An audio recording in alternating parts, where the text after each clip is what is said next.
जहां तक जमीन की बात है तो बॉर्डर्स तो बदल सकते हैं, क्या पता कल को सिंध भारत में फिर से वापस आए। जब तक हम जमीन पर कब्जा नहीं करेंगे तो पाकिस्तान मानेगा नहीं कि हम जीत गए हैं।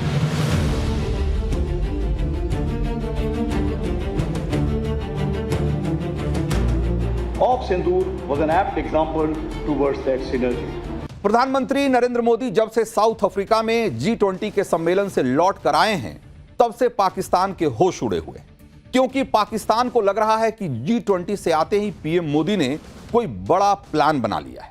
पाकिस्तान तो अब तक इसी बात से डरा रहता था कि दिल्ली ब्लास्ट की जांच में जैसे जैसे उसका नाम सामने आ रहा है वैसे ही कहीं अचानक पीएम मोदी ऑपरेशन सिंदूर पार्ट 2 न शुरू कर दें। लेकिन पिछले 2 दिन में कुछ ऐसा हुआ है जैसे पीएम मोदी के दिमाग में पाकिस्तान को लेकर कुछ और ही प्लानिंग चल रही है।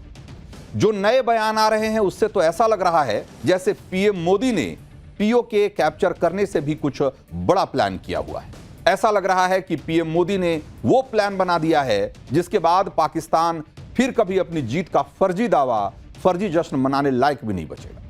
क्योंकि अभी तो पाकिस्तान अपने एयरबेस तबाह होने के बाद से भारत से युद्ध में फर्जी जीत का दावा करता रहा है और दावे के आधार पर मुनीर प्रमोशन लेता रहा है।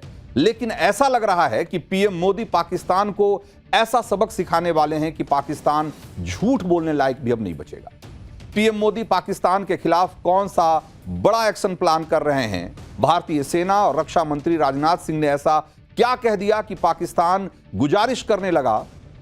क्यों पाकिस्तान हिंदुत्व माइंडसेट की बात करने लगा? यह सब मैं आपको बताऊंगा। इसके अलावा आपको यह भी बताऊंगा कि पहली बार सेना प्रमुख ने ऐसा क्या कर दिया कि पाकिस्तान और परेशान हो जाएगा। पाकिस्तान में वो कौन है जो मुनीर के कमांडो को बम से उड़ा रहा है, यह सब भी बताऊंगा। लेकिन पहले पाकिस्तान को दहशत में डालने वाली खबर की जरा एक झलक देखिए।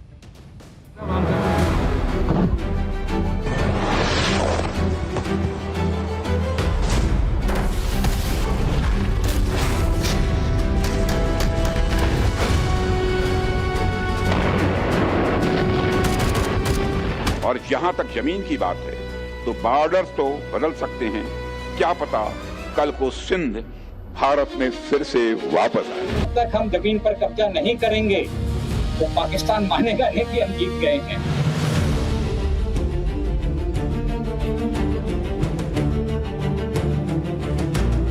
Of Sindoor was an apt example towards that synergy.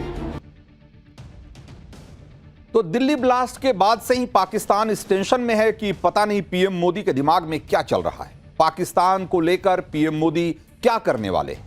और इस टेंशन के बीच पिछले 24 से 48 घंटे में भारत की तरफ से ऐसे ऐसे बयान आए हैं कि पाकिस्तान के होश उड़े हुए।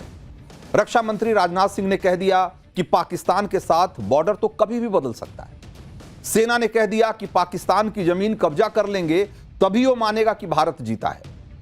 और उधर आज पहली बार ऐसा हुआ है कि सेना प्रमुख जनरल उपेंद्र द्विवेदी को नेवल कमिश्निंग सेरेमनी में इनवाइट किया गया है। सेना प्रमुख ने आज ही ये कहा कि तीनों सेनाओं का तालमेल ही सबसे बड़ी ताकत है और इसका बेस्ट उदाहरण ऑपरेशन सिंदूर है। रक्षा मंत्री से लेकर सेना तक पाकिस्तान को बैक टू बैक चेतावनी मिल गई। ये कोई रूटीन चेतावनी या कोई सामान्य बयान नहीं है। आपको बताऊंगा कि रक्षा मंत्री और सेना के बयान के क्या मायने हैं, लेकिन पहले आप रक्षा मंत्री राजनाथ सिंह का वो बयान सुनिए जिस पर पाकिस्तान भयंकर तिलमिलाया हुआ है। आज सिंध की भूमि, मेरे बहनों भाइयों, यह भारत का हिस्सा भले ही न हो, लेकिन सभ्यतागत रूप से सिंध हमेशा भारत का हिस्सा रहेगा। और जहां तक जमीन की बात है तो बॉर्डर्स तो बदल सकते हैं, क्या पता कल को सिंध भारत में फिर से वापस आ जाए। तो रक्षा मंत्री राजनाथ सिंह ने बयान उस कार्यक्रम में दिया जिसे सिंधी समुदाय ने आयोजित किया था। इस कार्यक्रम में राजनाथ सिंह ने लाल कृष्ण आडवाणी की किताब की का भी जिक्र किया और कहा कि आडवाणी जी यही मानते हैं कि सिंध के बिना भारत अधूरा है। इसी संदर्भ में देखें तो रक्षा मंत्री राजनाथ सिंह का बयान कोई सामान्य बयान नहीं है, क्योंकि इस बयान के मायने और टाइमिंग को आप समझिए जरा। पहली बात, रक्षा मंत्री राजनाथ सिंह ने बयान ऐसे वक्त में दिया है जब पाकिस्तान को पहले से ही यह डर है कि दिल्ली ब्लास्ट को लेकर पीएम मोदी ऑपरेशन सिंदूर पार्ट 2 न शुरू कर दें। और दूसरी बात, कहीं रक्षा मंत्री राजनाथ सिंह का बयान पाकिस्तान को लेकर मोदी सरकार की नीति का एक्सटेंशन तो नहीं है, क्योंकि अभी तक सरकार कई बार कह चुकी है कि पीओके लेकर ही रहेंगे। लेकिन अब रक्षा मंत्री राजनाथ सिंह पीओके से आगे बढ़ चुके हैं और पीओके से आगे बढ़कर अब भारत पाकिस्तान के उस हिस्से को अपने में मिलाने की बात कर रहा है जिसके बारे में पहले कभी ऐसी बात नहीं कही गई। और रक्षा मंत्री ने खास तौर पर पाकिस्तान के उस सिंध प्रांत का जिक्र किया जिसकी सांस्कृतिक जड़ें भारत से मिलती है और बहुत गहरे से जुड़ी हुई है। पाकिस्तान में सबसे ज्यादा हिंदू सिंध प्रांत में ही रहते हैं।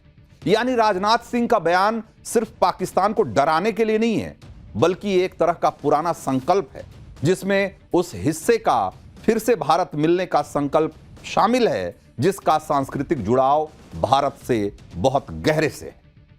इधर रक्षा मंत्री राजनाथ सिंह ने सिंध का जिक्र किया और उधर पाकिस्तान को डबल करंट देते हुए सेना ने यह भी कह दिया कि अगली बार जंग में पाकिस्तान की जमीन कैप्चर कर लेंगे तभी वो मानेगा कि भारत की जीत हुई है। आप पश्चिमी कमान के army commander lieutenant general MK Katiyar को सुनिए।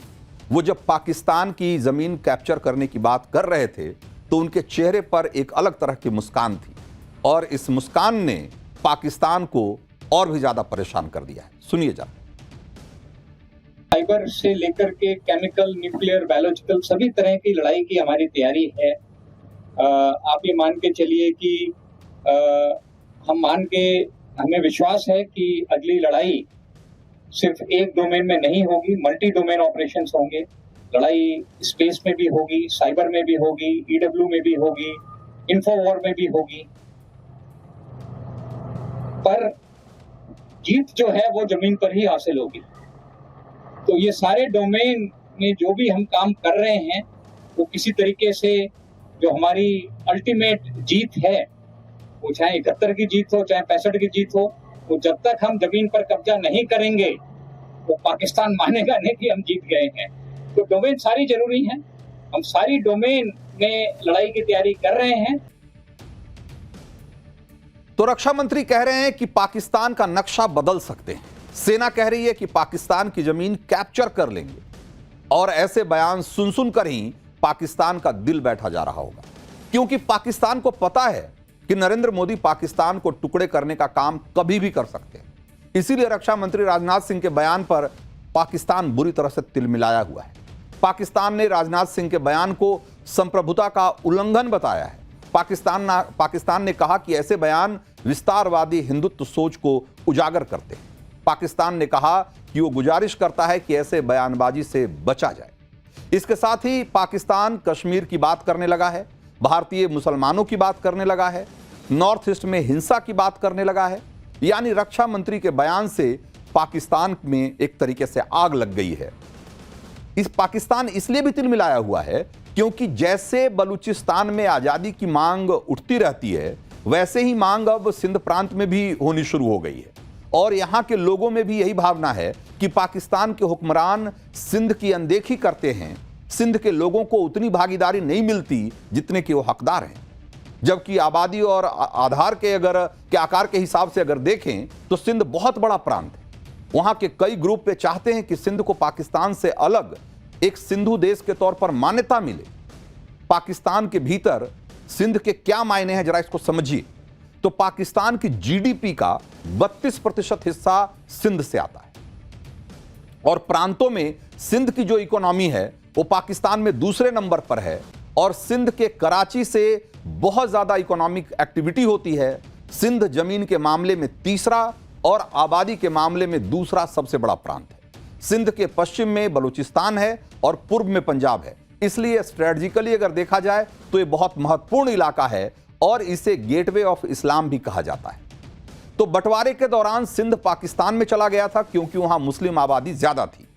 वहां जो हिंदू थे उनमें से काफी संख्या में हिंदू सिंधी भारत आ गए थे और जो बाकी रह गए वो भी बहुत सुरक्षित नहीं है। उनकी आबादी लगातार कम होती चली गई है और अब जब भारत ने सिंध पर एक बहुत बड़ा बयान दे दिया है तो पाकिस्तान को डर है कि कहीं सिंध में भी बगावत की चिंगारी और न भड़क जाए। पाकिस्तान को अब तक पीओके का ही खतरा लगता रहता था कि कहीं भारत पीओके पर कब्जा न कर ले, लेकिन अब सिंध को लेकर भी पाकिस्तान को इसी तरह का डर सताने लगा है। जिस सिंध प्रांत पर आज पाकिस्तान का कब्जा है, जहां आज हिंदू सिर्फ 8% हैं, उस सिंध इलाके में कभी हिंदू राजाओं का वर्चस्व हुआ करता था और सिंध का इतिहास उतना ही प्राचीन है जितना सिंधु घाटी की सभ्यता। इस इलाके पर मौर्य और गुप्त साम्राज्य ने राज किया। सिंध पर हुकूमत करने वाले आखिरी हिंदू शासक राजा दाहिर थे।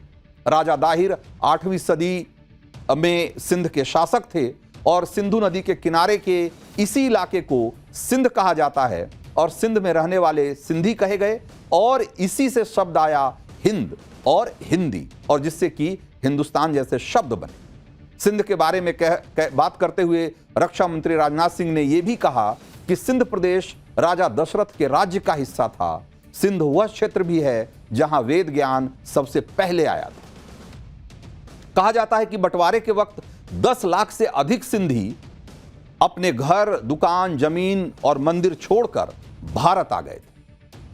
पाकिस्तान को लेकर जो बातें रक्षा मंत्री कर रहे हैं या सेना कह रही है, वो बातें उसे बिल्कुल भी हल्के में इसलिए नहीं लिया जा सकता है क्योंकि पीओके हो या सिंध हो, इनकी बातें सिर्फ बातें नहीं है, बल्कि पाकिस्तान को फोड़ने की एक तगड़ी प्रैक्टिस लगातार हो रही। पाकिस्तान को घर में घुसकर कैसे मारना है, इसकी प्रैक्टिस लगातार चल रही है। आप army commander lieutenant general MK. Katiyar को एक बार फिर से सुनिए, जो बता रहे हैं कि सेना के युद्धाभ्यास में रिवर क्रॉसिंग यानी नदी को पार करके हमला करने का अभ्यास भी शामिल है, ताकि जब बॉर्डर पर नदी पार करके दूसरे इलाके को कैप्चर करना हो तो ये प्रैक्टिस काम आए। सुनिए।